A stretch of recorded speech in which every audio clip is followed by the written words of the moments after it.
Sveiki.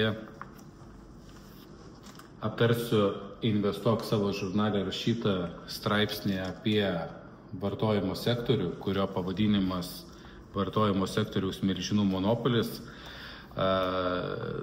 Galbūt ir nėra labai įdomi tema, bet tokiam bendram supratimui, kas apskritai yra tas vartojimo sektorius, kasdieninio vartojimo ir kas tas reiškia monopolis. Galbūt ne pasakojimo daugiau formų, o paskaitimo su tam tikrais komentarais. Paskaitysiu, pakomentuosiu. Costco, Walmart ir Procter & Gamble bendra kapitalizacija sudaro net 40% viso kasdieninio vartojimo sektoriaus vertės. Žurnale aprašiau 3 įmonės, kurios sudaro net 40% viso vartojimo sektoriaus vertės. Tai yra 3 įmonės – Costco, Walmart ir Procter & Gamble.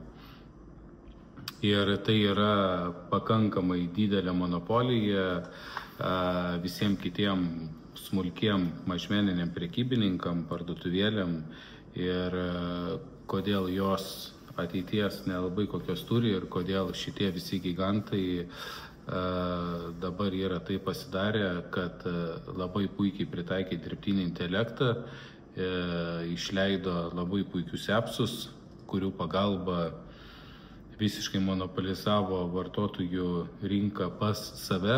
Tai yra, kad geriau suprasti skaičius, buvo dar prieš 23 metais 100 milijonų Walmart'e unikalių naudotojų, kurie turėjo lojalumo korteles ir visiškai atnaujinus appsą jų pasidarė 137 milijonai. Aišku, Amerika mastai kitokie, bet skaičiai, kad ir procentais vis tiek tai yra įspūdingai. Iš ten beveik 400 milijonų populiacijos, 37 milijonai jų vartotojų, tai yra įspūdingi kiekiai. Šios įmonės turi labai ilgą veiklos istoriją, moka vis didėjančius dividendus, yra finansiškai stabilios. Straipsnį argumentuosiu, kodėl verta jas turėti savo ilgalaikiame portfelyje. Man buvo tokia dilema, kad apskritai norėjau turėti tokių kompanijų, kurios būtų, kitaip tariant, portfelis apaugintas raumenim, ne? Ir tas apaugintas raumenim, tokios įmonės, kaip minėtos Costco, Walmartas, Procter & Gamble, jas nusipirkus galima drąsiai užsimigdyti 10-20 metų ir su labai didelė tikimybė atsikėlus rasti brangiau kainuojančias akcijas, negu jos dabar kainuoja. Aiškumo dėlį, vartojimo sektorius skirstomas į kasdienio ir ciklinio vartojimo sektorius. Galbūt keista, bet kasdieninio vartojimo sektorius yra daugiau kaip 2 kartus mažesnis nei ciklinio. Atitinkamai 4 trilijonai dolerių rinka ir 9 trilijonai dolerių rinka. Ciklinio vartojimo įmonės Tesla, Amazon, McDonald's, Home Depot ir panašiai. Kai yra toks pasakymas, žmogus dirba, svarbiausiai ten, kad užtenka ant elementarių poreikių, tai yra maisto, pragyvenimo ir taip toliau. Tai yra kasdieninio vartojimo prekės ir ciklinis vartojimas, tai yra prekės, kurios nėra pirmo būtinumo, jeigu kitaip išsireikš. Tai pirmo būtinumo nėra nusipirkti Tesla, nėra į Amazoną įlysti kažką nusipirkti, nėra pirmo būtinumo prekę nuvažiuoti į McDonald'ą, galima namuose kiaušinį išsivirti ir taip toliau, bet pati rinka, pinigų išleidimo kiekis ciklinė vartojime yra daug daugiau, tai yra ne daug daugiau, o daugiau negu 2 didesnis negu kasdieninio vartojimo. Tai kitaip tariant, kasdieniam vartojime pinigų išleidžiama daug, bet jų nėra tiek išleidžiama, kiek perkant ciklinio vartojimo prekes. Ir aišku, ciklinis vartojimas yra labiau atspindi ekonominę gerovę, jeigu yra vartojimas didėjantis ir kasdieninis vartojimas kaip tik yra atsparus krizėm. Jeigu, sakykime, kaip ir pandemija buvo, Walmartas, Costco patyrė mažiausias korekcijas, jos iš karto kaip tik rovė į viršų, nes nesvarbu, kur kas kokia krizė bebūtų, vartojimas, valgymas vis tiek bus pirmo būtinumo prekės, bet kokia atveju, jeigu tai bendrą vidurkį imti, tai nėra daugiausiai išleidžiama pinigų. Šiame straipsnė koncentruosiuosi būtent į įmonės gaminančias ir parduodančias prekes bei paslaugas, kurios tenkina kasdieninius vartotojų poreikius. Kodėl atkreipiau dėmesį būtent į jas? Todėl, kad toli gražu ne visos įmonės auga arba krenta kartu su rinkos formuotojais. Kadangi teisingai suprastume esmę, būtina žemėlapis. O žemėlapis atrodo taip. Iš viso NYSE ir Nasdaq biržoje yra 246 viešai kotiruojamos kasdienio vartojimo sektoriaus įmonės. Iš viso rinkoje yra apie 5500 įmonių, tai 246 gaunasi iki 5% visų esamų akcijų kasdienio vartojimo sektoriaus. Per šios metus jos augo maždaug 12% palyginti su 26% bendru rinkos augimu. Tai jeigu bendrai rinka augo per metus 26%, kasdienio vartojimo sektorius atsiliko. Beveik 2/3 arba 151 įmonė yra mažos arba vidutinio dydžio. Jos kartu per pastarosius metus patyrė daugiau kaip 20% akcijų smukimą. Didelės įmonės liko su nuliniu augimu, akcijų augimu. Na, o trejetukas jau minėtų įmonė augo beveik 50%, kodėl taip įvyko ir kas tarp jų bendra. Tai va čia ir ties šio momentu, kai pradėjau žiūrėti vartojimo sektorius, va čia ir buvo pagrindinis kabliukas, kuris patraukė dėmesį, kad iš esmės vartojimo sektorius, jeigu išmesti 3 šitos monopolininkus, gigantus, vadinamus, tai kasdienio vartojimo sektorius ėjo į minusą. Ir tas trejetukas augo daugiau negu 50%. Tai tas, aišku, trejetukas, kai sudaro 40% viso sektoriaus, tai bendras augimas ir susidarė 12%, bet tie 2/3 įmonių, kurios yra mažos vidutinės kapitalizacijos, jos patyrė nuostolius. Esminis lūžis. Tai va, tai dėl to apie tai parašiau straipsnį ir su priežastim, kodėl taip įvyko. Didieji rinkos dalyviai, tokie kaip Walmart, Costco ir Procter & Gamble, visada turėjo didelius finansinius išteklius, klientų bazę ir maksimalę produktų diversifikaciją. Taip pat vis didėjantį nuosavų produktų krepšelį. Bėda visuomet buvo efektyvumas ir procesų valdymas, brėžiantis ploną liniją tarp galimo pelno ir nuostolio, nes vidutinė pelningumo marža svyruodavo vos 2-3%. 2-3% pelningumo marža yra labai slidi. Jeigu paimti tokias įmonės kaip Visa ir Mastercardas, dauguma verslų galėtų tik tais pavydėti, nes jos daro virš 50% gryno pelno maržos. Tai yra kiek paprašo, tiek ir gauna. Walmartas, Costco, jie kaip tik eina ant to, kad prekes pasiūlyti už tokią kainą, kad mažesni dalyviai niekaip nebegalėtų pasiūlyti už mažesnę kainą, nes kitaip tiesiog neuždirbs pinigų. Atsiradus dirbtinio intelekto sprendimams ir tokioms įmonėms kaip Trax Retail, tai yra privati įmonė, Singapūrė įkurta, pasiūlius daug efektyvesnį produktų ir atsargų valdymą, o tokioms įmonėms kaip Flexport padėjus sutvarkyti logistikos paslaugas, imta sutaupyti labai didelės pinigų sumas.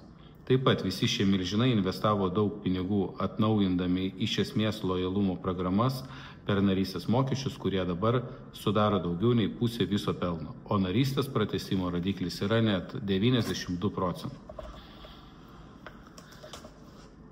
Walmartas buvo įkurta 1962 metais ir nuo 1989 metų tapo didžiausia mažmeninės prekybos tinklų pasaulyje.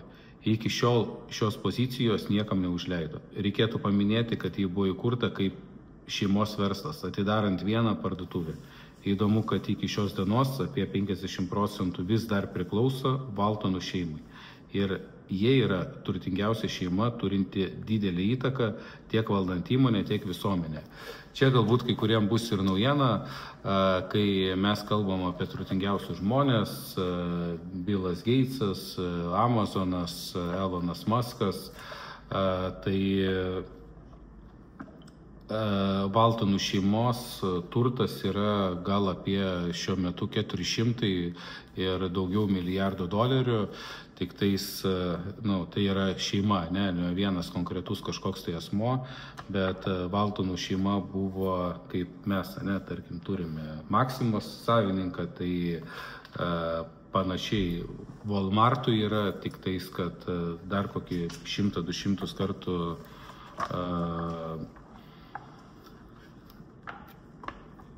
su didesniam apyvartom.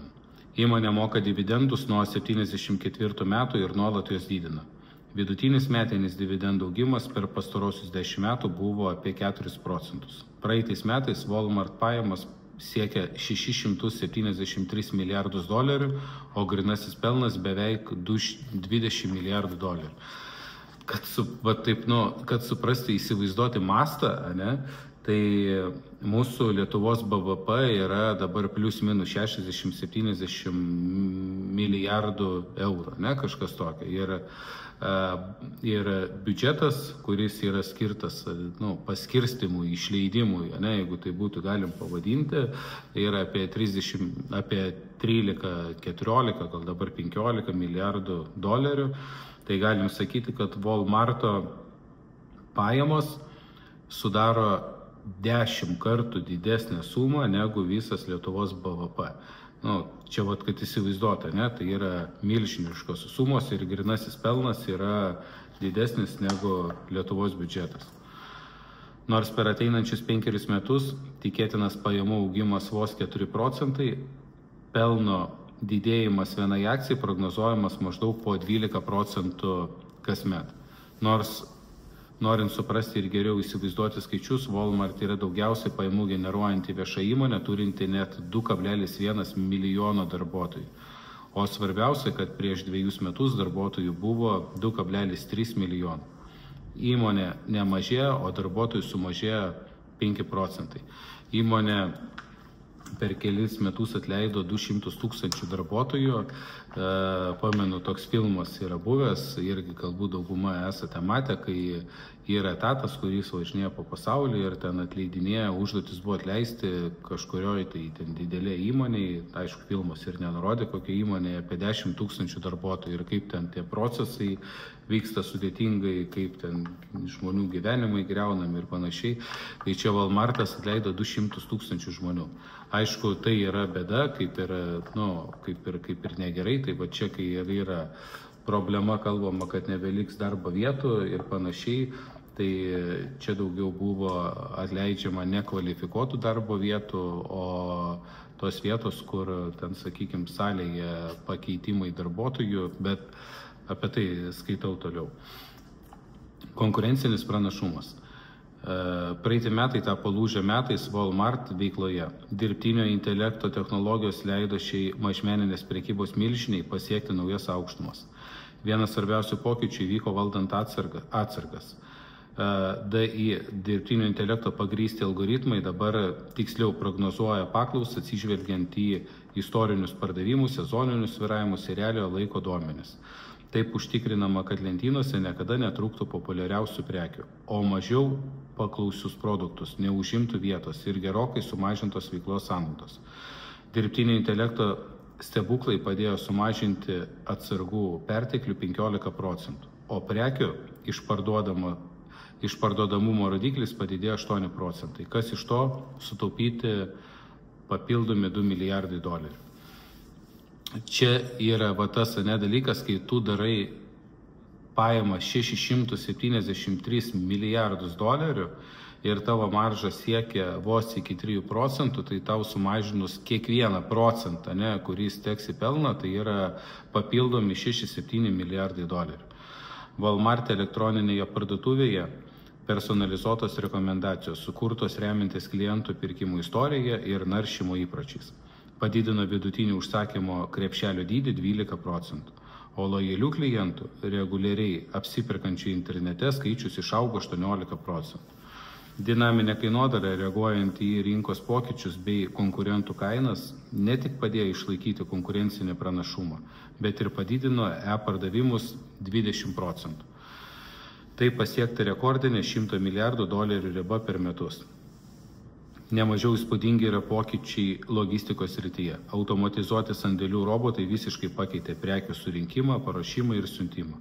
Procesai, kurie anksčiau užtrukdavo vidutiniškai 2 valandas, dabar užtrunka vos 30 minučių. Šios technologijos padidino darbo našumą 40% ir sumažino operacinius kaštus sandėliuose apie $1,5 milijardo. Vėl sutaupyta. Be to, automatinės transporto priemonės, kurios dabar naudojamos daugiau, autonominės transporto priemonės, kurios dabar naudojamos daugiau nei 30% pristatymų, sumažino išlaidas 10% ir vėl sutaupyta. Hybridinis apsipirkimo modelis, suteikiantis galimybę užsisakyti internetu ir atsiimti prekes parduotuvėse ar gauti jas tiesiai į namus, tapo dar vienu sėkmės raktu. Šis modelis praeitais metais pritraukė 25% daugiau klientų, o bendra click and collect paslaugos naudojimasis išaugo 30%. Siekdama užtikrinti tokio masto veiklos efektyvumą, Walmart investavo $5 milijardus į modernius prekių paskirstymo centrus, kurie dabar gali aptarnauti daugiau nei 90% JAV gyventojų. Ir čia dabar ką skaitau, tai pats pagrindas, yra akcijų kilimas. Akcijų kilimas ir buvo tokia diskusija, tai čia kaip čia tas Walmartas, toks didelis milžinas, o čia dabar taip auga. Tai investuotojams kas yra svarbu, matyti įmonės perspektyvą, Ir ar įmonė jinai daro žingsnius, kad jinai taptų dar galingesnė, ar tiesiog yra milžinas, kuris sunkiai ropoja ir tiek. Tai Walmartas, kad ir koks bebūtų didelis, kad ir kiek 10 tūkstančių turėtų parduotuvių, jisai daro labai svarbius žingsnius ir labai daug modernizacijos apie tai, kad būtų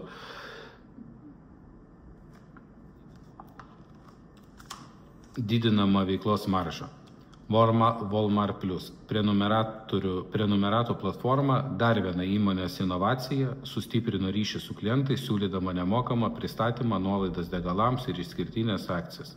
Prenumeratorių skaičius 24 metais, tai yra praeitais metais, išaugo 30%, aktyvių narių 30 milijonų. Ši platforma ne tik padidino klientų lojalumą, bet ir atnešė papildomus $1,8 milijardo pajamų. Čia vėlgi atrodo visi žino, Walmarto Amerikoje nėra žmogaus, kuris turbūt nežinoto, o padaro gerą lojalumo programą ir dar klientų skaičius padidėjo 30%. Skaičiai įspūdingi. Dabar apie Costco. Čia aišku šitie prekybos centrai, Walmartas, Costco yra nėra pas mumis jų, tai todėl galim jau taip gerai nepažinoti, bet tarkim lyginant Costco su Lidlu, Lidlas turi virš 12 tūkstančių parduotuvių, Costco apie 900 parduotuvių, bet Costco pajamos yra daugiau negu dvigubai didesnės, nes parduotuvės yra daug didesnės, toks kaip Sanitexo maždaug principas. Costco yra jaunesnė įmonė, įkurta 83 metais, bet šiuo metu tapusi antra po Walmart mažmeninės prekybos įmonė pasaulyje. Pagal pajamas. Žinoma, dėl savo labai didelių prekybos centrų su klubinėmis narystėmis. Prieš 20-metį pradėjo mokėti investuotojams dividendus ir juos didina vidutiniškai net 12%.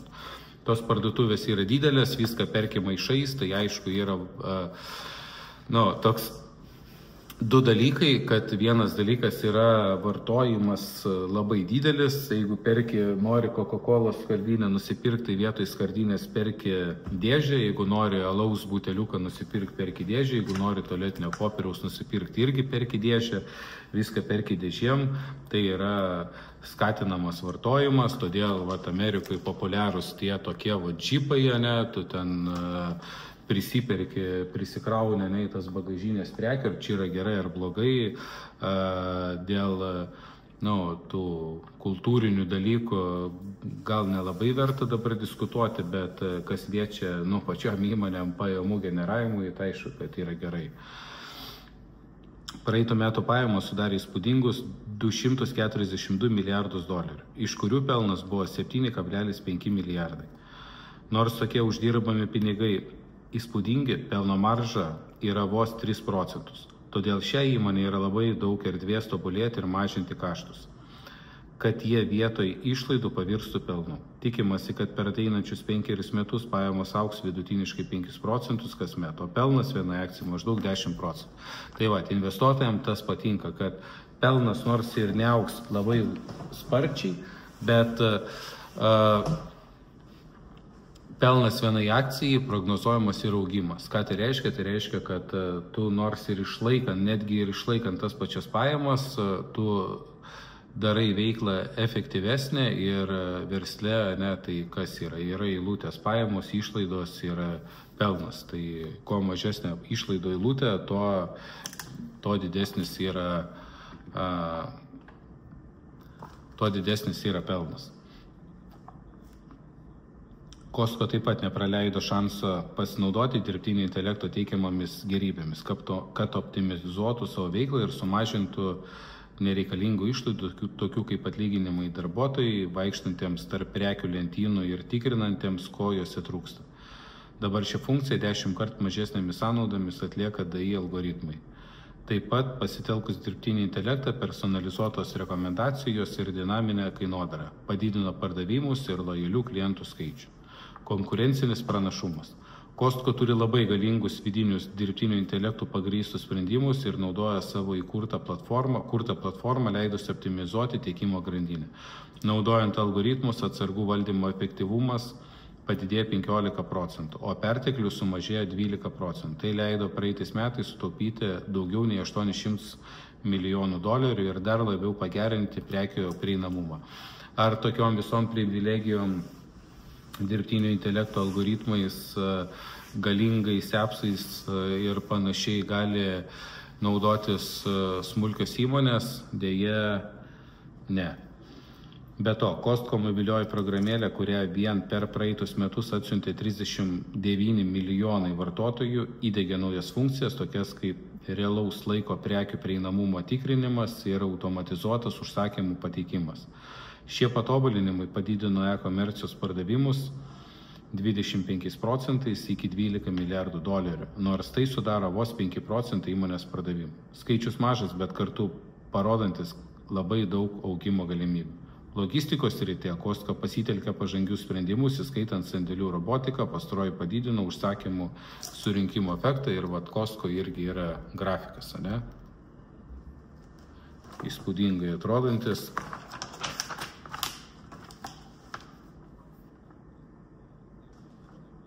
Ir sumažino klaidų rodiklį 20%. Šie pokyčiai sutrumpino prekių pristatymo laiką vidutiniškai 12%, o tai gerokai prisidėjo prie klientų pasitenkinimo. Be to, įmonė investavo į ūkius ir tvarumo iniciatyvas.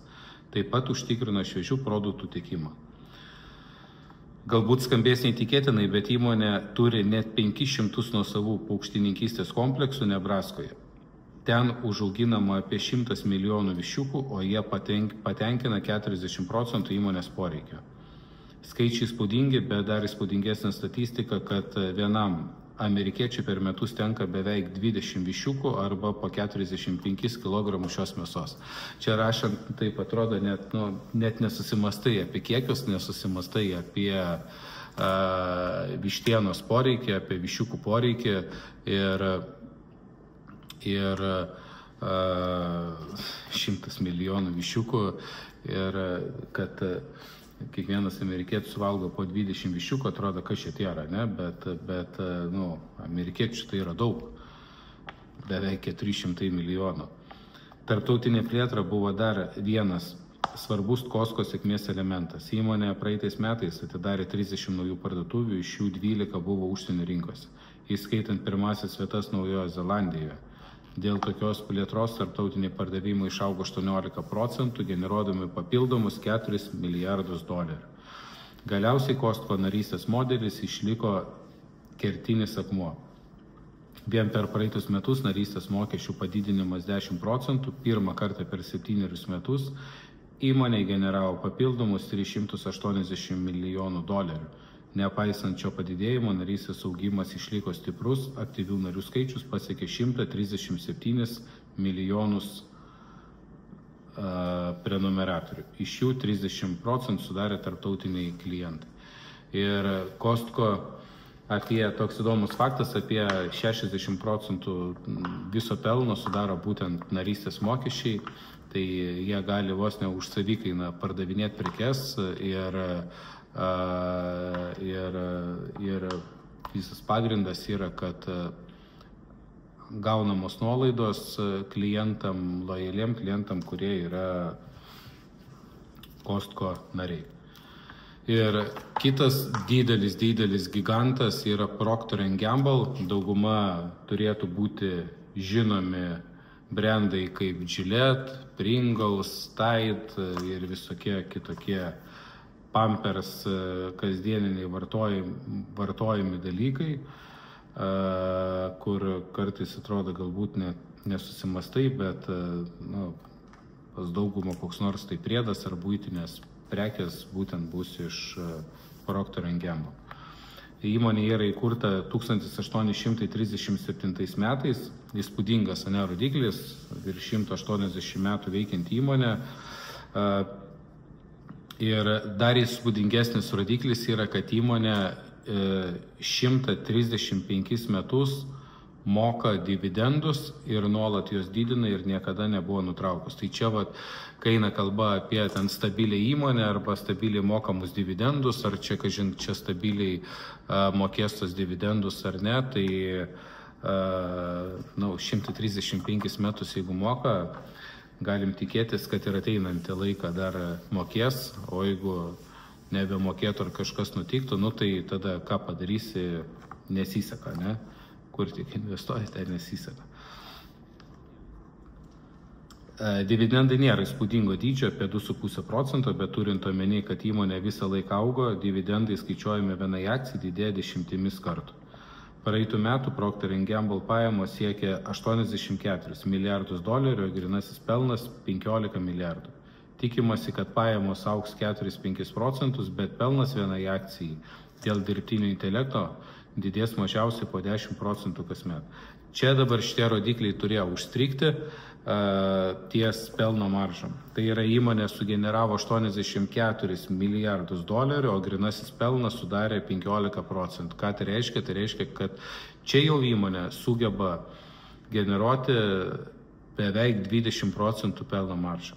Kodėl jinai sugeba tie generuoti? Todėl, kad jinai nėra tik tais perpardavinėtoja, o yra daug dalykų, kurios, tai yra jai priklausantis brandas, todėl jinai tą monopoliją kainų gali išlaikyti visiškai kitokį.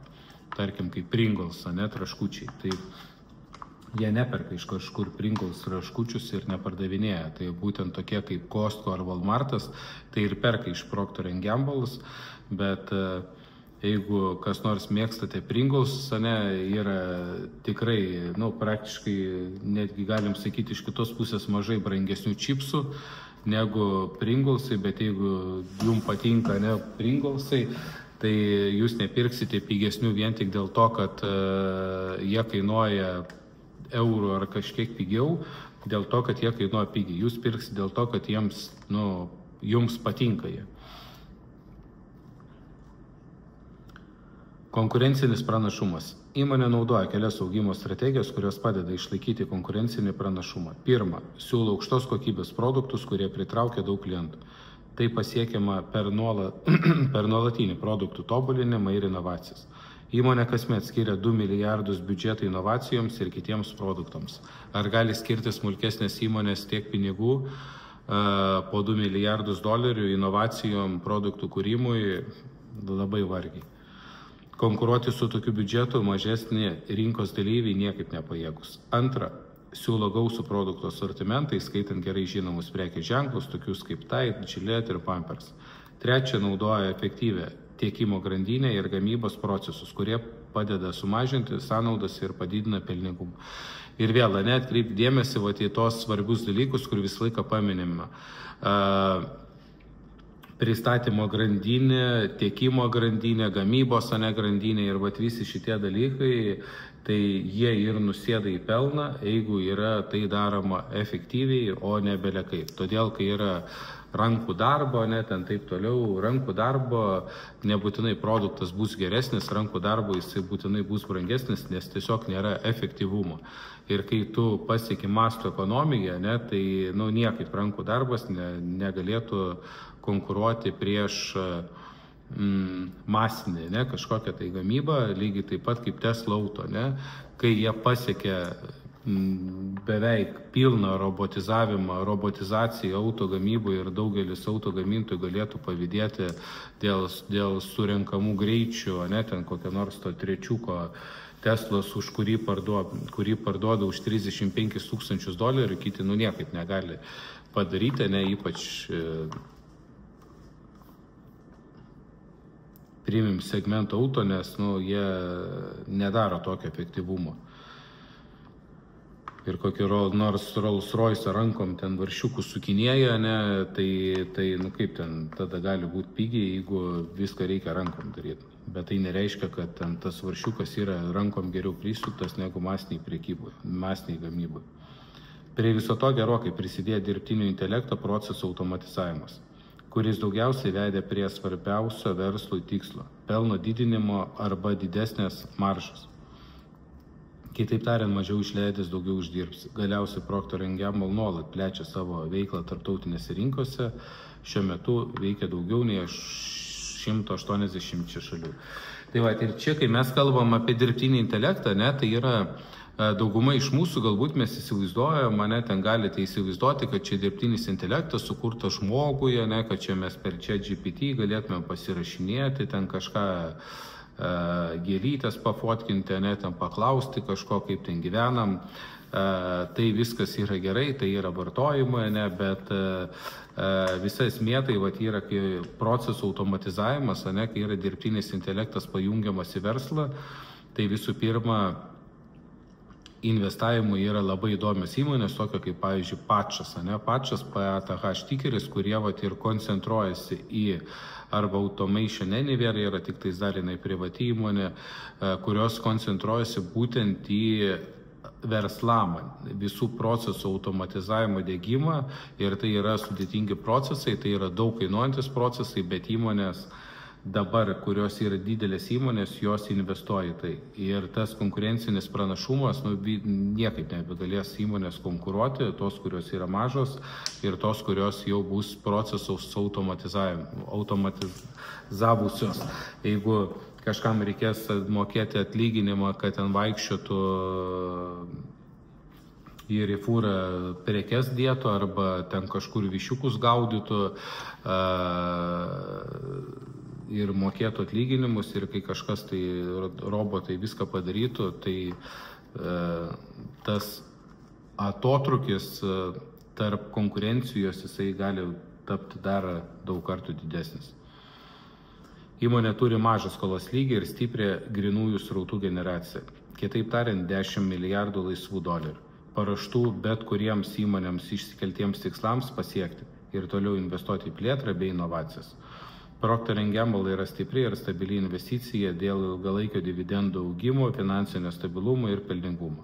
Nors jo akcijos gali atrodyti brangios, ilgalaikė perspektyva jos gali suteikti stabilių pajamų šaltinį ir kapitalo augimą. Toks gražus išvados parašymas, bet čia, kai yra čia norintiems praturtėti, norintiems labai staigiai kažkokių tai ten žygdarbių nuveikti, įmonės tikrai, ne tos įmonės yra, bet tiems, kurie nori ramiai miegoti ir tiesiog turėti, tokį kaip raumenyną portfelį, kad jeigu ten kažkas, ar ten būtų, ar krizės, ar panašiai, tokios įmonės jos paskutinės bankrutos, ar ten kažkas su jom gali atsitikti, negu įmant mažesnės, rizikingas įmonės ir panašiai. Kodėl mažesnės įmonės nesugeba augti tokių tempų? Mažesnės įmonės dažnai susiduria su didesniais iššūkiais, kurie trukdo joms augti tokiu pat tempu kaip šios 3 milžinės. Pirma, jos gali neturėti tokios ilgos veiklos istorijos ir patirties. Dėl to jų gebėjimas prisitaikyti prie rinkos sąlygų ribotas. Antra, mažesnės įmonės dažnai neturi tokio stipraus finansinio pagrindo, o tai riboja jų galimybės investuoti į plėtrą ir inovacijas. Pavyzdžiui, pakeisti ir integruoti dirbtinio intelekto siūlomus sprendimus ir procesų automatizavimą. Trečia, jos neturi tokio diversifikuotų produktų portfelio ir tarptautinės veiklos, dėl to joms didėja rizika ir mažėja stabilumas. Tai čia kaip ir aišku, ne, bet mažom įmonėm yra bėda. Mažesnės įmonės veikiančios tik vienoje rinkoje ir siūlančios ribotą produktų asortimentą yra labai pažeidžiamos rinkos svyravimų ir konkurencijos. Nesėkmės pavyzdžiais galima laikyti tokias įmonės kaip Walgreens vaistinių tinklas, ne, kažkada buvo didelis vaistinių tinklas, irgi dirbo ant labai mažos maržos, pilna turi parduotuvių, sunkiai sekėsi su dirbtiniu intelektu, dabar jau ten viską daro, bet yra pavėlavusi gerokai ir pradėjo dirbti keliais procentus pelno maržai minusai ir iš karto 10 milijardų nuostoliai ir Walgreena berods kažkokią ten kitą įmonę perka, tai nekokie laikai ateina. Makis, Sears Holdings yra irgi taip pat didelį buvo prekybos centrai, jos tiesiog nukonkuravo ir baigėsi jiems blogai. Pagrindinė jų problema buvo ta, kad jos nesugebėjo tinkamai investuoti į strateginius elementus aprašytų šiame straipsne, nuosavų produktų linijų kūrimą ir moderniausių technologijų diegimą, siekiant sumažinti pasikartojančias išlaidas. Šių sričių aptarnavimo ignoravimas daugumą mažmeninių prekybininkų ateityje gali reikšti liūdną pabaigą. Išvada.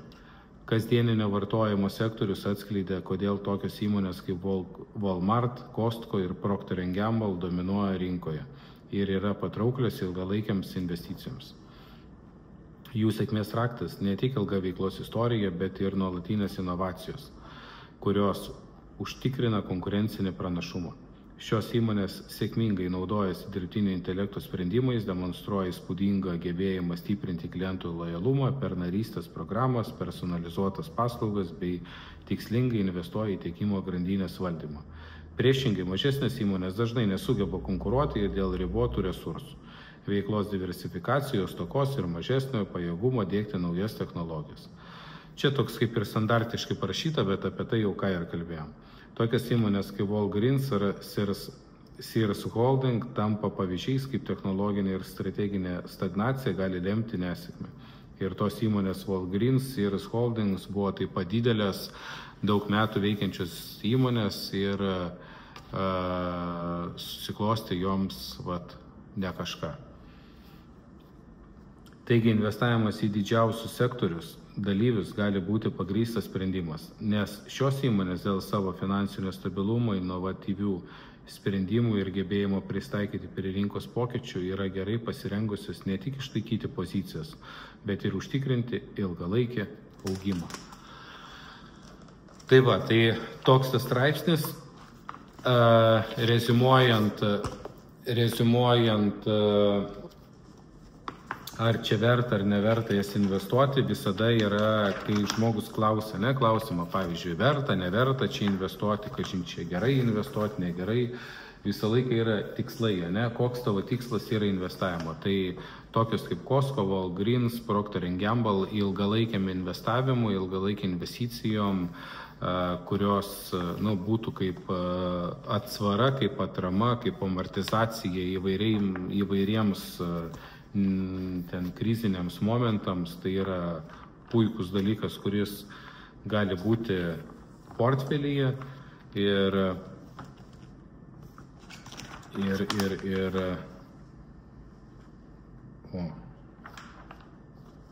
žiūriu, čia žurnale toks laivas yra ir aš tokį irgi pamatau per 2 mėnesius berods vieną kartą. Vaizdas pro langą.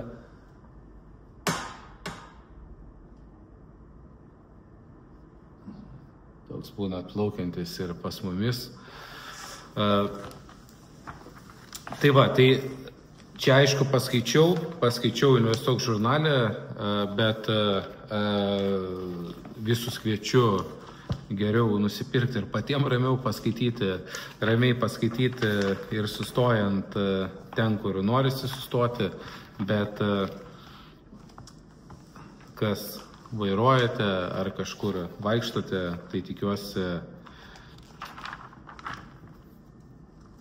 skaitimas